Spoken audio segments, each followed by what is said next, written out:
We'll go on to the next question before we get to our resolutions. Looking back and reflecting on the last year, what moments brought unexpected delight? Where did you find community? And what are your simple pleasures? What are your simple pleasures? What brought you unexpected delight? Where did you find community? And what are your simple pleasures? Unexpected delights. Tina has done a really good job of hiking in the last few years. Of doing what? Hiking. Oh. She hikes for Cure Search, which is an organization that helps kids find alternatives to pediatric cancer. New groundbreaking stuff, pre-clinicals and stuff like this. She's been hiking for 3 years. She goes up on the Superior Hiking Trail. We've been to North Carolina and hiked down there. And this year was the first, and there was a year when she went down to North Carolina, they hike in teams. There's practice teams and stuff like this. When she went to North Carolina, there's nobody in North Carolina and Wisconsin that is hiking, so I became her hiking buddy. So this year was the first year that I was able to, and I have hiked around the Twin Cities, and we've hiked in Wisconsin along that line. We've done Afton, we've gone down the Frontenac. This year was the first year when we were up on the North Shore that we hiked through a section of the Superior Hiking Trail. And hiked many miles and stuff like this, but this is the first time I get to experience what Tina had seen the previous years. It's a lot of stinking work, to say the least. But there was a couple of just beautiful, beautiful veranda scenes that you cannot see unless you went on that trail. So for me, it was just, I didn't know what I was getting into. It was just very nice that I got to see it. I don't know. Unexpected delight. Unexpected delight. Awesome. Any others? Okay, we'll move on to the third question. Is that it? Okay. So, all right, in reflection. Always good. Roll back to a year ago right now. A year ago right now. If you could give yourself, go back to January 2024 and give yourself some advice, what would that advice be? Which decisions are you most grateful for? What do you want to carry forward? And what do you want to leave behind? So roll back the clock. Think of yourself a year ago. What decisions do you want to carry forward? What decisions do you want to leave behind? Thoughts on this? Which decisions are you most grateful for?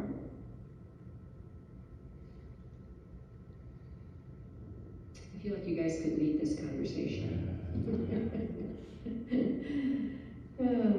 I can share one. I decided about mid-April to run for office this year again in the state assembly. And although I didn't win, I'm very grateful for that decision.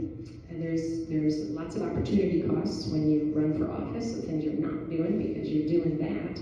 However, when November 4th came and went, you went to bed knowing you'd done everything you could do to be helpful with keeping our democracy alive.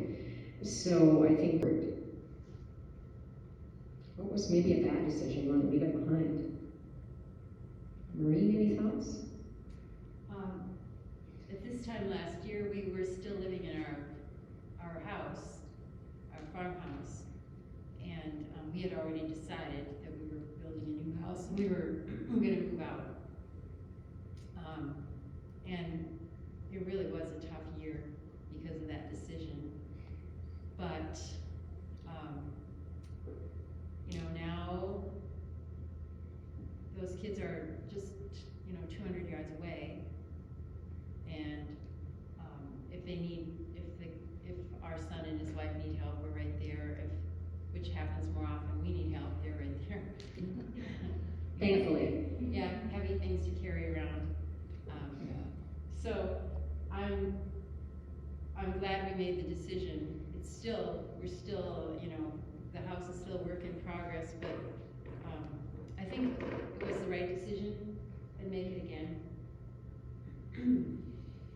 But it's not like there's this big epiphany at the end of it. It was just something we did that seems to be working out. Mhm. Yeah, if you could roll back the clock to last January, what advice would you give yourself? Suzanne? I've decided I don't want to waste any time anymore because I've started this Swedish death cleaning. Have you heard about that? We should have a book club. Yeah, that might be a good one. And those of you that aren't familiar, it's first when our daughter gave it to me, I got really offended. You know, but then I read heard a little more about it, and I picked it up and read it. She has some good ideas here, and we've lived in the same house for 52 years, and added on, and I have all buildings that, you know, and I run a business through that, so we never get rid of anything. I started a little bit in the pandemic, but I didn't carry it through, so I started again. So, I wish we didn't have any television in the house, but we do. You wish you didn't have any what? No televisions in the No house. television. That can be a distraction. My Uh-huh. son very much likes he likes being in the center of the house with it. And I can get sucked into something when I should be doing these other things. So I need to focus on the plan and make it more organized and start really being more productive with that. Yeah, absolutely. Absolutely. I personally have read almost all of those books on, you know, The Gentle Art of Tidying Up and whatever, but the best one was David gave me last year called Nobody Wants Your Crap. It's very helpful that, you know, all this stuff you own is in the way of the life you really want to live. So how do you declutter your physical space in order to focus on what you really want to do? And the side benefit is that you can have the pleasure, and maybe you have the skills to find the right people to give it to now. Right. The pleasure of seeing it, and it doesn't end up in a garage sale for a nickel or at the dump. Yep. You can find it and pass it on now, whether it's Treasures of the Heart or Exactly. whatever it is. Yeah. So that it can have a new life that way. And it solves two things. And as an aside, I have a great dining room table and chairs that needs some. If you know someone in need. Other thoughts? Yep. Kind of decision I made, and then my partner made it as well. My partner lives in Thailand, and we decided to buy something for our future. I kind of wanted to buy land because we're still trying to get him here to the U.S. And in my active use, he made the decision to just go ahead and buy a house. And I'm really grateful for that. We've got a beautiful house in Thailand, which I'm stoked about, and I feel like a sense of gratitude for the security about my future and about my retirement, because I've lost aspects of just savings of retirement. Okay, I know I've got that to build towards in the future. So I'm very grateful. So it's kind of an accidental, delightful decision. Well, and I just turned it over. He made the decision, and I said, you know what, this is the best decision for him right now. And if I still want to be a part of that, like, it's the best decision for us. Yeah, nice. Nice. Other thoughts? Okay, Juliet. It wasn't last year, but 5 years ago, I made a decision to start a nonprofit organization, a nonpartisan nonprofit organization. And we're going strong. We had 7 founding members and now have 3,500 people involved across 7 counties. And, you know, it was one of those, I don't think I was aware of what I was starting when I made the decision to hatch the idea and start talking with friends, Maureen and Rich. And Prescott were amongst the friends I spoke with about it, to hatch it, because you have an idea and then you can't only do it unless you're in community. So I'm really grateful I did that then, and I want to carry it forward, but I want to, what I would leave behind is feeling like this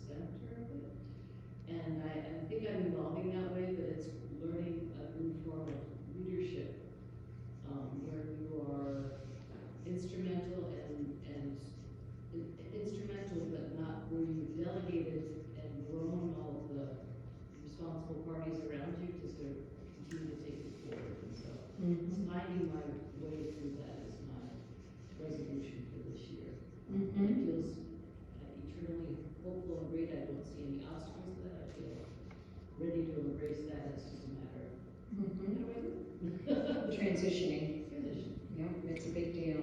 And you've launched so many things. Yeah. Yeah. We're sitting in one. Other thoughts? Okay, we'll move on to the next slide. Okay, so we're going to pause right here, and Maureen's going to lead us in a conversation about this coming year. Okay, This so coming year. when we look at this, we see that this is a thing I didn't really know how to do. I did stuff I didn't know how to do. Making time for others, even though it's inconvenient. I remember my mother saying that once, you're never sorry for something you do for someone else. Going into treatment, getting a relationship with yourself, nonprofit starters, I bow down to you. Good things that happened.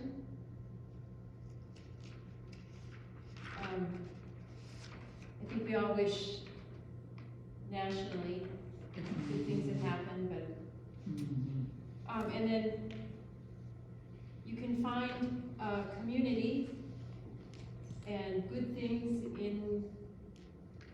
We all have things that please us, give us pleasure,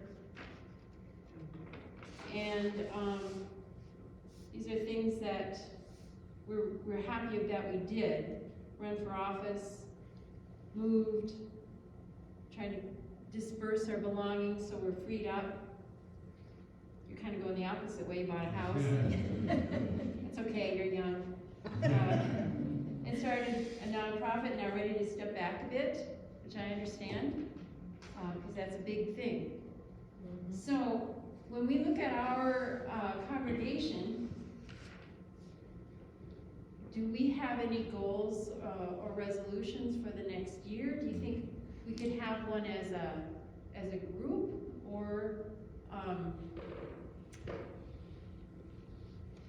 or individual resolutions relating to the UU? Anna?